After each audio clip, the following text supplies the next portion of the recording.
Hello everyone, welcome back to the channel. मैं हूँ Tango और आज अपन डिस्कस करेंगे डॉक्यूमेंट अटेस्टेशन के बारे में। तो थोड़ी बैकग्राउंड नॉइज़ आ रही है, उसके लिए सॉरी। डॉक्यूमेंट अटेस्टेशन करवाना, अगर आप यूएई जॉब ढूंढने जा रहे हैं या अगर आप यूएई फैमिली वीज़ा पे जा रहे हैं तो वो बहुत ज़रूरी है। डॉक्यूमेंट पहले अपन बात करते हैं जो लोग जॉब ढूंढने जा रहे हैं, जैसे कि मैं जॉब ढूंढने जा रहा हूँ विजिट वीज़ा पे या एम्प्लॉयमेंट वीज़ा पे भी डायरेक्ट बहुत लोग जाते हैं। तो वैसे तो एजेंट करवा देते हैं अटेस्टेशन, लेकिन कभी कभी कैंडिडेट को भी कराना पड़ता है। तो अगर आप अपोस्टेशन अटेस्टेशन, इसको अपोस्टेशन भी बोलते हैं, अपोस्टेशन सर्विसेज अगर आप ढूंढ रहे हैं तो मैंने जहाँ से कराया, आप चाहे तो वहाँ से करा सकते हैं। अभी रिसेंट में ही मेरा अटेस्टेशन सर्विसेज हुआ है। आपको यहाँ पे दिख रहा होगा छोटा सा मेरा डॉक्यूमेंट डिटेल्स मैंने हाइड कर रखे हैं। तो मेरा डिप्लोमा सर्टिफिकेट था, डिप्लोमा इन इंजीनियरिंग वाला सर्टिफिकेट, जो कि हाईएस्ट एजुकेशनल क्वालिफिकेशन होता है, वही आपको अटेस्टेशन कराना पड़ता है जॉब के रिगार्डिंग। अगर आप जॉब ढूंढने जा रहे हैं, तो जैसे मैं जॉब ढूंढने जा रहा हूँ तो मुझे लगभग इसमें लगा एक हफ़्ता। एक हफ़्ते का ये प्रोसेस है। एक हफ़्ते के प्रोसेस में आपका अपोस्टेशन कंप्लीट हो जाता है।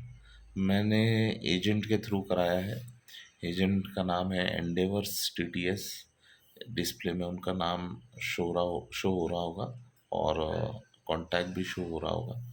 तो आप इन्हें कांटेक्ट कर सकते हैं। जेन्युइन सर्विस, मुझे भी किसी मेरे दोस्त ने रेफ़र किया था, तो उसने बताया था कि जब वो ओमान जा रहा था तो इन्हीं से ही उसने क्या बोलते हैं अपोस्टेशन सर्विसेज ली थी। तो उसका भी काम जेन्युइन हुआ था और उन लोगों ने तो मेरे ख्याल से 35-36 लोग थे, एक साथ कराया था। तो ऐसी सेम हमारा भी है, यानी मेरा तो मैंने सिंगल ही कराया। तो मैंने, हालांकि भोपाल में है एक, लेकिन मुझे उस कंपनी पे उतना भरोसा नहीं था। एक्चुअली वो लोग फॉर ग्रांटेड थोड़ा सा ट्रीट कर रहे थे। एक्चुअली चक्कर क्या है, जैसे कि मैं वहाँ गया, मैंने उनको बोला कि वहाँ पहली बात तो ऑफिस बंद पड़ा था। फिर मैंने उनको बोला कि आप कॉल लगाया और मैं डॉक्यूमेंट अपोस्टेशन कराना है मुझे। तो उन्होंने बोला कि आप, हमें तो समय लगेगा, जो वहाँ पे लेडी थी, मुझे तो समय लगेगा, तो मैं खाना खा रही हूँ तो मुझे समय लग जाएगा। यानी वो एक तरीके से नेगलेक्ट कर रही, इग्नोर कर रही थी और बोलती कि आप अपना जो भी सर्टिफिकेट है, जो भी डिग्री है, आप नीचे दे दीजिए। एक भैया बैठे होंगे, बोला नीचे दे दीजिए, कहाँ दे दीजिए? बिल्डिंग के नीचे। मैं बोला यार, मेरा ओरिजिनल सर्टिफिकेट मैं किसी को भी दे दूंगा क्या? तो मुझे वो उतना वहाँ से रिस्पॉन्स अच्छा नहीं लगा और इस टाइप का बिहेवियर भी मुझे सही नहीं लगा। तो आप मैंने सीधे सीधे जो अ, जैसे कि मेरे दोस्त ने जो रेफ़र किया था, जो मुझे वही जेन्युइन लगा, और मैं बोला ये क्या बोलते हैं, परखी हुई सर्विसेज है। तो मेरे दोस्त ने भी रेफ़र किया, तो मैं इन्हीं को ही भेजता हूँ। तो मैंने कुरियर किया यहाँ से। कुरियर में मुझे दिल्ली भेजने में लग गए 2 से 3 दिन। 3 दिन यानी तीसरे दिन शाम को पहुँच गया था। उसके अगले दिन से प्रोसेस शुरू हुआ। हाफ़ पेमेंट मैंने पहले किया, जब डॉक्यूमेंट पहुँच गया, और हाफ़ पेमेंट मैंने तब किया जब डॉक्यूमेंट मेरा अपोस्टेशन वगैरह सब कुछ कंप्लीट हो गया। लेकिन कुरियर वहाँ से वो लोग भेजने के पहले बोलते हैं कि आप रिमेनिंग हाफ़ पेमेंट डाल दीजिए। इसमें कुरियर चार्जेस एक्स्ट्रा होता है, आप चाहे तो और डिस्काउंट की बात कर सकते हैं उनसे। तो मुझे जो पैसा लगा है वो लगा है 11,220 रुपये। 220 रुपये कुरियर का चार्ज है और 11,000 रुपये अपोस्टेशन का, जिसके अंदर एसडीएम का, एमईए का, जिसके अंदर एमईए का, ministry of external affairs India, MOFA, ministry of external affairs UAE, और यूएई एम्बेसी, और एसडीएम। तो इन लोगों के, यानी इन सब जगह से पोस्टेशन हो चुके हैं।